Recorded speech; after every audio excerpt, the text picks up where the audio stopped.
কি বন্ধুরা, কিছু কি চিনতে পারছো? আশা করি চিনতে পারছো না। আমিও প্রথমে চিনতে পারছিলাম না। এটা হচ্ছে লাড্ডু মামা বাড়ি। লাড্ডু যখন আগে ছিল তখন কিন্তু অ্যালবেস্টারের ছাদ ছিল, একদম ভাঙাচোরা, দেয়ালগুলো কেমন ময়লা ময়লা।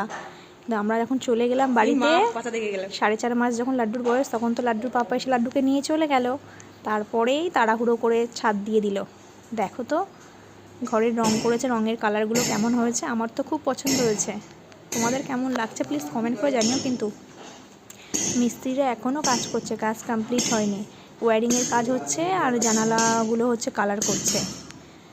দেওয়ালের রঙের কালারগুলো কেমন হয়েছে জানিও। কিন্তু রঙগুলো কিন্তু আমরাই ডিসাইড করেছি। আমাদের তো খুব ভালো লেগেছে। তোমাদের কেমন লেগেছে প্লিজ কমেন্ট করে জানিও। কিন্তু ঝড় বৃষ্টি আসছিল, অ্যালবেস্টার পুরো ভেঙে চুরে গেছিলো, হনুমান ভেঙে ফেলেছিল, হনুমান পড়ে গিয়ে অনেক সমস্যা হয়ে গেছিলো। তাই তাড়াহুড়ো করে